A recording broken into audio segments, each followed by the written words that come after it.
welcome, ladies and gentlemen, to the RDFL Footy Show for another week. Great to be joining you once again from here at the Arnold's Creek Recreation Reserve. Great to be here, starting to really get ourselves towards some interesting times in the footy season now. The bye weeks start this week. We know once they're over, it's all downhill from there. We're into August, and we know that August means finals footy as well. Sean Kelly's my name, in the host chair as always. Joining me as he does every week is the great Chris Yandy. Welcome, mate. Great to have you here as always. Always pumped to be on board, mate. Nice to see your doggies still making the top 8. Very interesting, mate. Top 4, mate. Get it right. Cruising. Going well at the moment. That's a story for another show, though. We could do a whole separate show on what's going to happen in the AFL, and maybe if someone throws a dog a bone down that pathway, that we will do that on a separate network one day. Oh, who knows? Maybe Jason Williams might be heading down that path anyway. We can follow his progress later on. Speaking of Jason Williams, that's our first talking point for this week, because he is one of the gentlemen that will be fronting up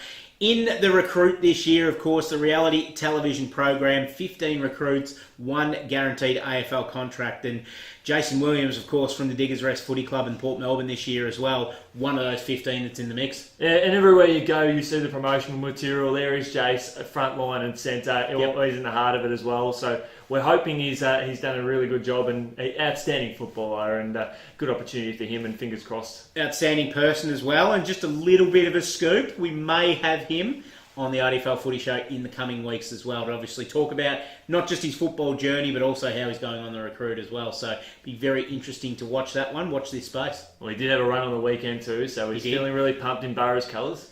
Talking point number 2. You were out of the game on the weekend that ended up being pretty one-sided. Macedon taking on Melton Centrals, but it looked at one stage that Macedon were never, ever, ever going to miss a shot at goal again. Tell us all about it. It was more, you go to games of footy and you want to see something that stands out, and I've never seen anything like this in my life. Halfway through the first quarter, the Cats moved along to 2-2, and they didn't miss until 60 minutes between misses, and at that stage they put 17 straight through the high diddle. Now, I thought that was impressive. It was. But we went to the we checked our stats at halftime. We went to the Macedon rooms, and they kicked 12 straight. Now we know in the second term we know how bad grounds can get, and Macedon's end of the ground, the Matt Macedon end, was atrocious. Barely a green blade of grass on it.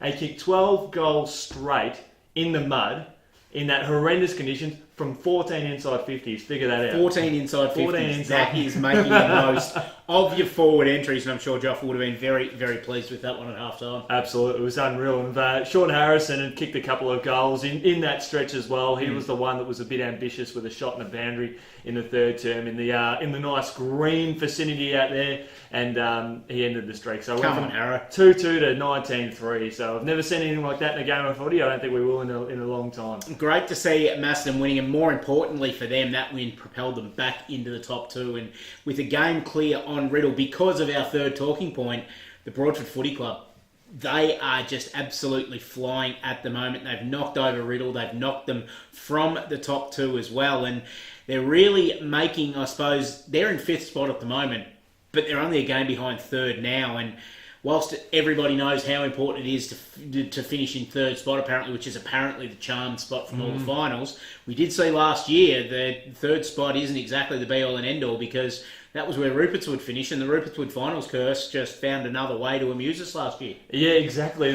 Which has been unfortunate for them as a club. Since they've been in this competition, they haven't made it to the 3rd round, which they haven't made it to the 2nd round either, I don't think. Well, if they have, they haven't won a game. Yeah, remember they lost to Diggers, I think, in the first semi-final going back a couple of years ago. But it was Broadford that sort of ended, that made sure the curse would remain what it is, because they finished in 6th position at the end of last year's home and away season, and they did knock off the Sharks, and now it's Broadford that's making a running for that prestigious 3rd position now, which opens it right up. They've won 8 in a row now, and it's interesting considering they started the season with Zip and 4, and we were thinking, what on earth is going on here? But it took them a month to sort of settle on the way they went. You look at their run home as well for Broadford, and they're not too bad either. They've got Lansfield this week, which will be a really interesting game because it's basically Lansfield's last chance, and we'll talk about that shortly.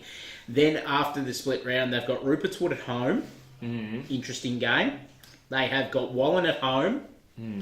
They get the advantage over Wallen at home, and then they travel right behind us on the last game, in which they'll start as pretty warm favourites. Absolutely. Again, it's something we've I can discussed. see them winning 12 in a row. You could see them going straight through and finishing either in second or third spot the way things are going at this point in time, and they've a big opportunity to score the double chance. We've said it week in, week out. We need a reason not to tip them, and they've given us a reason to just to get behind them every week. It's exciting. Unfortunate for the Bombers, they just really didn't seem to fire too much of a shot. They were 50 points down late in the last term, and an indication that Broadford are well and truly here. That was their first sort of real major challenge in 2016, and they proved that maybe it wasn't so much. Passed it with flying colours, they did indeed. Let's have a look at round 13 this week and the RDFL landscape. As we mentioned, this was meant to be a split round at the start of the year. We then changed it and called it round 13 and round 14 and everything like that, just to make things a little bit interesting.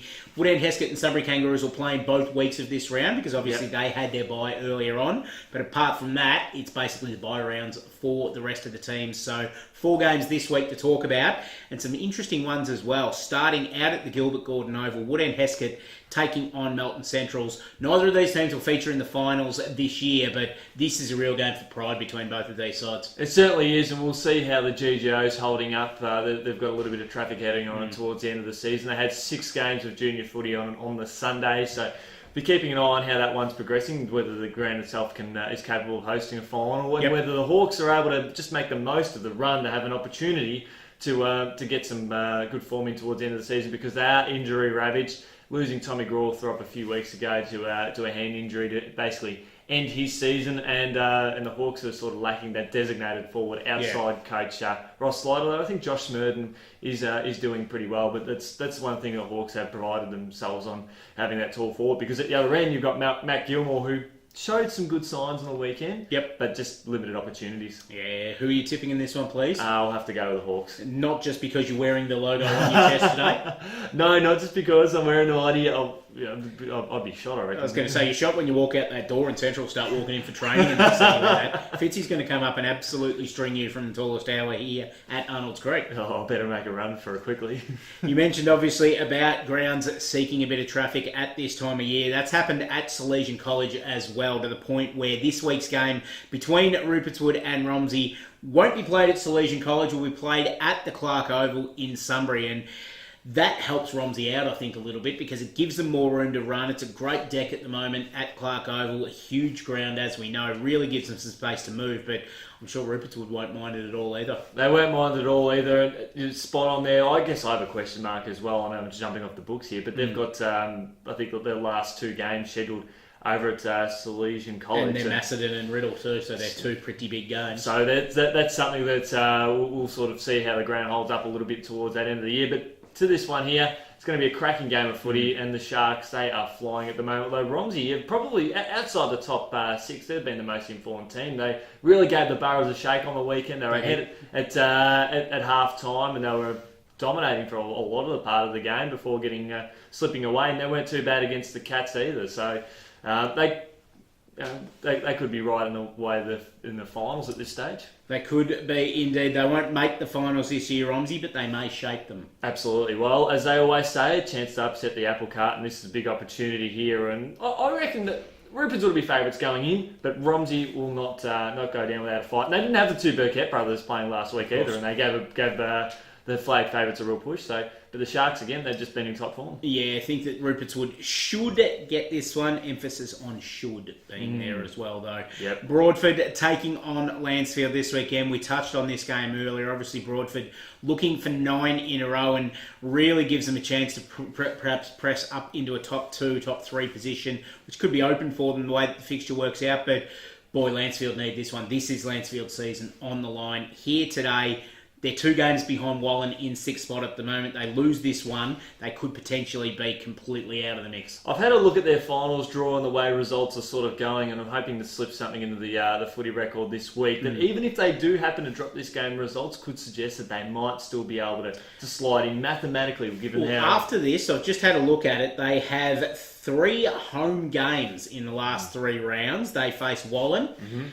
Who, of course, that could be a final show. It's an 8-point game right there. They face Woodend Heskett, where they'll start favourites at home. And then they've got Romsey in the last round as well, who will be out of finals contention by then as well. So they're not without but it makes it difficult if they But lose this one. again, that comes down to the game which we'll be discussing in a few weeks' time against Wallen, which will be It's interesting. almost an elimination final. Pretty much so, and look, there'll be a chance this weekend. There's no doubt about it whatsoever. But I guess a hard deck, which Broadford are just flying, as we always said, got to have a reason not to tip against them, and they're flying at the moment. They are indeed. Sunbury Kangaroos taking on Diggers Rest at Boardman Reserve as well. And obviously we talk about Lansfield and Wallen. The Sunbury Kangaroos sandwiched in between them at the moment. They play all the way through. They've got a game against Rockbank. The problem is they've got 2 against Diggers Rest. 1 this week, 1 in the last round, which is going to be really difficult for them as well. They play Macedon 2 on the way home. So the Kangaroos really need to get a win. Yeah, exactly. They need to win at least maybe 2 of the last 5 games, maybe even 3 of the last 5 games to be a chance. And they're up, most of them, as you said, against the top sides. They finished off their second half really strongly against the Sharks, so that's a true credit to their ability to fight back. And on their home turf, anything can happen again. We always sort of say that. Nice, hard track. Depending on the day, I think, although rain is forecast for the weekend, so it'll probably fall into the Borough's favour. Yeah, I think Diggers Rest, again, like you said before with Broadford, you've got to find reasons to tip against them, and you can't in this game because they are flying at the moment. And as we said last week, really, we're not going to judge Diggers Rest until the real stuff starts in the finals time. So they'll get over the line this week. They'll cement themselves into top spot by doing so, and they will march on towards September. What do you think, Christopher? Yeah, couldn't agree more, mate, and it should be a good clash for them over at Boardman Reserve. A good challenge for them against an arch rival. And that's the thing with these rivalries here. Anything can happen. Certainly can, indeed. And that's the great thing about the RDFL season this year is that anything can and has been happening as well. So make sure that you keep... You're not just glued to us every week here on the RDFL Footy Show, but make sure you're keeping an eye on the website, keeping an eye on the social media, and of course getting out and about the footy as well, and getting out there and seeing what is some fantastic football here in the Riddle District Football and Netball League.